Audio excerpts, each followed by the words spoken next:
Saya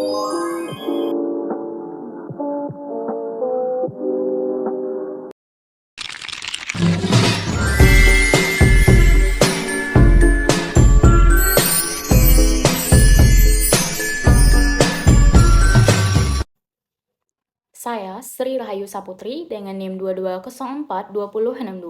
Di sini saya akan menjelaskan terkait tentang peranan teori sosial dan perkembangan teori sosial klasik, modern, dan kontemporer. Berdasarkan materi perkuliahan tentang peranan teori sosial serta perkembangan teori sosial klasik, modern, dan kontemporer, yang mana menurut pemahaman saya, teori sosial merupakan cara berpikir ilmiah yang membantu kita memahami bagaimana masyarakat bekerja, bagaimana manusia berinteraksi, serta mengapa perubahan sosial terjadi dari waktu ke waktu. Jadi, teori sosial bukan hanya konsep di buku, tetapi sebenarnya sangat dekat dengan kehidupan sehari-hari. Nah, di sini yang pertama, saya akan menjelaskan terlebih dahulu peranan teori sosial. Menurut saya, teori sosial memiliki peran penting karena membantu kita memahami fenomena sosial secara lebih mendalam. Peranan pertama adalah membantu memahami fenomena sosial. Misalnya, sekarang hampir semua orang menggunakan media sosial setiap hari. Jika dilihat sekilas, ini hanya soal teknologi. Namun, melalui teori sosial, kita bisa memahami bahwa manusia pada dasarnya membutuhkan pengakuan sosial. Itulah sebabnya orang merasa senang ketika unggahannya mendapat banyak like atau komentar. Jadi, media sosial bukan hanya alat komunikasi, tetapi juga ruang untuk membangun identitas sosial. Nah, kemudian peranan kedua yaitu membantu menganalisis masalah sosial. Contohnya masalah kemiskinan. Tanpa teori sosial, kita mungkin menganggap kemiskinan terjadi karena seseorang kurang bekerja keras. Namun, teori sosial menunjukkan bahwa faktor pendidikan, kesempatan kerja, dan kondisi ekonomi juga sangat mempengaruhi keadaan seseorang. Nah, peranan ketiga adalah membantu mencari solusi sosial. Misalnya, ketika pemerintah memberikan bantuan pendidikan atau beasiswa kepada masyarakat kurang mampu. Kebijakan tersebut lahir dari pemahaman bahwa setiap orang tidak memulai kehidupan dari titik yang sama. Sehingga perlunya ada dukungan sosial agar kesempatan menjadi lebih adil. Nah, dari sini terlihat bahwa teori sosial membantu kita melihat masyarakat secara lebih objektif dan tidak mudah menyimpulkan sesuatu secara sederhana. Selanjutnya, saya akan menjelaskan terkait tentang perkembangan teori sosial klasik. Teori sosial klasik muncul ketika dunia mengalami perubahan besar akibat revolusi industri. Pada masa itu, masyarakat berubah dari kehidupan desa menuju kehidupan kota dan industri. Banyak orang mulai bekerja di pabrik dan pola hidup pun berubah drastis. Teori klasik berusaha menjelaskan bagaimana masyarakat tetap bisa teratur di tengah perubahan besar tersebut. Masyarakat dipandang seperti sebuah sistem di mana setiap orang memiliki peran masing-masing. Contoh sederhananya bisa dilihat dalam lingkungan kampus atau sekolah. Ada pengajar yang mengajar, siswa atau mahasiswa yang belajar, serta staf administrasi yang mengelola sistem.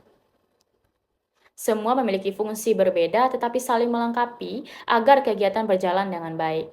Jika salah satu peran tidak berjalan, maka sistem akan terganggu. Contoh lainnya bisa dilihat dari di dalam sebuah rumah. Setiap anggota keluarga memiliki peran, seperti orang tua bekerja dan anak belajar. Pembagian peran ini menciptakan keteraturan sosial. Inilah gambar cara teori klasik melihat masyarakat yang mana stabilitas tercipta karena setiap bagian menjalankan fungsinya. Selanjutnya di sini saya menjelaskan terkait tentang perkembangan teori sosial modern. Seiring waktu, para pemikir mulai menyadari bahwa masyarakat tidak selalu berjalan harmonis. Disinilah teori sosial modern berkembang. Fokusnya bukan lagi hanya keteraturan, tetapi juga konflik dan ketimpangan sosial. Teori modern menjelaskan bahwa dalam masyarakat sering terjadi perbedaan kepentingan antara kelompok yang memiliki kekuasaan dan yang tidak.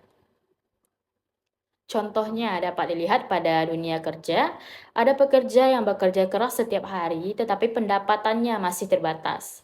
Sementara pemilik perusahaan memperoleh keuntungan yang lebih besar. Jadi, teori sosial modern membantu menjelaskan bahwa kondisi tersebut berkaitan dengan struktur ekonomi dan distribusi kekuasaan bukan sekadar usaha individu. Contoh lainnya adalah akses pendidikan. Di kota besar, fasilitas pendidikan biasanya lebih lengkap dibandingkan daerah terpencil. Akibatnya, kesempatan masyarakat untuk berkembang menjadi tidak sama. Teori modern mengajak kita memahami bahwa ketimpangan sosial seringkali berasal dari sistem yang belum merata. Nah, melalui teori ini, masyarakat diajak untuk berpikir lebih kritis terhadap realitas sosial. Yang selanjutnya di sini saya akan membahas tentang perkembangan teori sosial kontemporer. Memasuki era globalisasi dan teknologi digital, teori sosial berkembang menjadi teori kontemporer, yang mana teori ini mencoba memahami masyarakat yang semakin kompleks dan cepat berubah. Saat ini, kehidupan sosial tidak hanya berlangsung di dunia nyata, tetapi juga di dunia digital. Identitas seseorang bahkan terbentuk melalui media sosial. Contohnya adalah fenomena viral.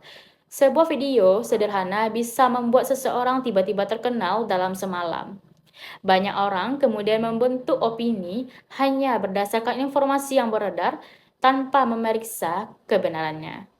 Jadi teori sosial kontemporer ini menjelaskan bahwa realitas sosial sekarang banyak dibentuk oleh media dan arus informasi.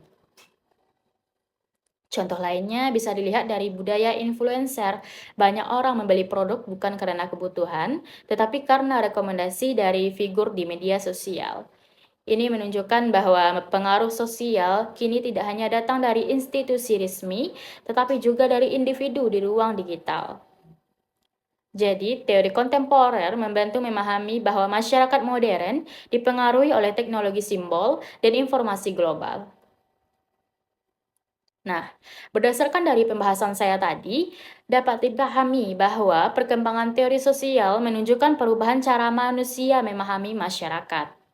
Yang mana teori sosial klasik menekankan keteraturan dan fungsi sosial, dan teori sosial modern menyoroti konflik dan ketimpangan sosial, serta teori sosial kontemporer menjelaskan masyarakat digital yang kompleks yang terus berubah. Jadi, memahami teori sosial penting karena membuat kita tidak mudah menilai sesuatu fenomena secara sepihak. Kita menjadi lebih mampu melihat hubungan antara individu, masyarakat, dan perubahan zaman. Dengan begitu, kita dapat memahami realitas sosial secara lebih kritis dan bijak dalam menyikapi berbagai fenomena yang terjadi di sekitar kita. Mungkin sekian dari saya ucapkan wassalamualaikum warahmatullahi wabarakatuh.